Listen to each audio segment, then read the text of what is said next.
1:30 بج گیا رات دا، لیکن اسے رٹا لگایا نا، اس نے کہنا ہی بلا تاخیر ہے، جو مرضی ہو جائے۔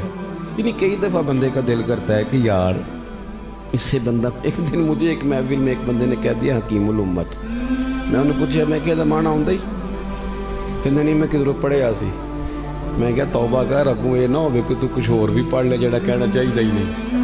خدا کا خوف کرو، روٹین میں رہو، جو 2-4 باتیں ہیں اس سے آپ اس میں رہو۔ ہماری اماں نے جو ہمارا نام رکھا ہے بڑا سوچ سمجھ کے رکھا ہے، ہم نے اپنے بزرگوں کی نسبتیں سے جو اضافے کیے ہیں وہ ذریعہ بخشش جان کے کیے ہیں، تو اس سے زیادہ کی کوئی حاجت ہی نہیں ہے۔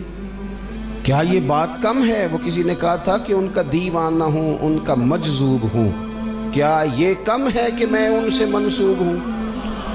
اس سے زیادہ بھی کسی تعارف کی ضرورت ہے؟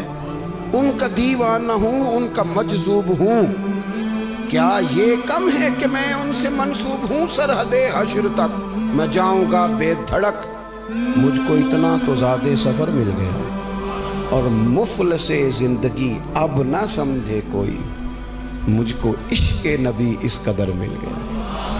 اس لیے کمزوری، یعنی حضور کا ذکر پاک کریں تو وہ کوئی ضروری نہیں ہے کہ جناب آپ وہ ایک آپ نے بنی بنائی اور سجی سجائی اور آپ نے ایک تکلف سے، آپ کا ذوق ہو، آپ کی کیفیت ہو، آپ کا درد ہو، آپ سادے لفظوں میں بات کریں، لیکن اس کی نا کیفیت طاری ہو۔ حضرت ابو سفیان رضی اللہ تعالیٰ عنہ خود بیان کرتے ہیں، کہتے ہیں میں نے کلمہ نہیں پڑھا تھا جب حضرت خبیب رضی اللہ تعالیٰ عنہ کو مکے میں پھانسی دی جانے لگی تھی۔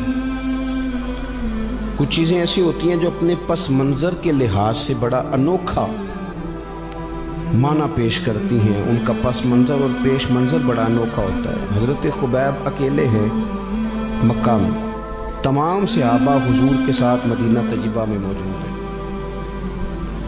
یہاں آپ سارے نعرے لگانے والے ہیں، ایک تقریر میں آپ کے بیچ کر رہا ہوں، آپ نے میں آیا ہوں تو پھول پھینکے ہیں، چائے پلائی ہے، محبت کی ہے، اور ایک تقریر حبشہ میں حضرت جعفر طیار نے بھی کی تھی۔ باتوں باتوں میں فرق ہوتا ہے نا جی، یہ تو رنگ اور ہیں، اللہ تعالیٰ نے آسانی کر دی، اسلام میں وسعت آ گئی۔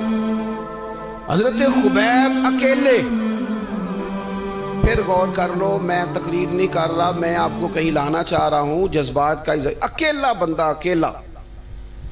یہاں تو بھائی بڑے بڑے عاشقان رسول یورپ کے ایئرپورٹ پہ اترتے ہیں تو پہچانے ہی نہیں جاتے۔ آپ تو بہت بڑے عاشق رسول تھے، وہاں محفل میں دیکھا تھا آپ کو، یہ یہاں کیا ہو گیا؟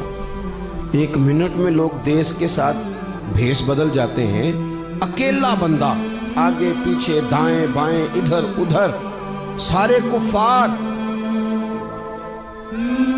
جب پھانسی گھاٹ پہ لٹکایا جانے لگا نا، محفل نہیں لگی ہوئی، اسٹیج نہیں لگا ہوا، پھول نہیں، مطلب کوئی بہترین وہاں سجایا سوارا نہیں گیا، چاروں جانب کفار، اور پھانسی گھاٹ پہ جب چڑھایا جا رہا تھا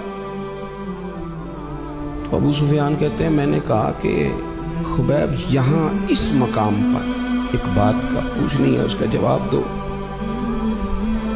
پوچھئے۔ تو کہنے لگے ایک بات بتا، تو یہاں پھانسی لگ رہا ہے اور تیرے محبوب گھر میں آرام سے بیٹھے، معاذ اللہ ثم معاذ اللہ۔ کہنے لگے تمہارے دل میں خیال تو آتا ہوگا کہ آج وہ بھی سارے لوگ یہاں ہوتے جو مدینے میں آرام سے بیٹھے، میں اکیلا ہوں، سارے ہوتے میرے ساتھ، لوگ کہتے نہیں میں مشکل میں اکیلا الجھ گیا، فلانا بھی ہے، تیرا دل تو کرتا ہوگا۔ یہ ہے موقع جذبات کے اظہار کا، یہ موقع ہے حضور کی محبت کے اعلان کا۔ حضرت خبیب کہنے لگے چپ کر، یہ کیا بات پوچھی تم لوگوں نے؟ فرمانے لگے تم کہتے وہ یہاں پھانسی گھاٹ پر موجود ہوتے؟ کہنے لگے مجھے قسم ہے اس رب کی جس نے میرے رسول کو سچا نبی بنا کے بھیجا ہے۔ فرمانے لگے میں یہاں پھانسی لگ رہا ہوں، جان دے رہا ہوں، لیکن یہ پسند نہیں کرتا کہ میرے محبوب کے مقدس قدموں میں کانٹا بجھے۔ اب آپ بات سمجھے، ایک یہ ہے کہ میں نے تقریر کی، آپ نے نعرہ لگایا، میں نے بات کی، آپ نے سبحان اللہ کہا، نعت خان نے کوئی جملہ کہا، آپ نے واہ واہ کی، ایک تو یہ ہے، اور ایک یہ کہ حضرت خبیب نے وہاں بات کی پھانسی گھاٹ پہ، اپنا کوئی نہیں واہ واہ کرنے والا، لیکن سوال پوچھنے والے ہی بول پڑے۔ یعنی واہ واہ انہوں نے ہی کر دی جنہوں نے سوال پوچھا تھا. کہنے لگے لو بھی دشمنی اپنی جگہ پہ, اختلاف اپنی جگہ پہ, مخالفت اپنی جگہ پر دنیا بڑی دیکھی ہے.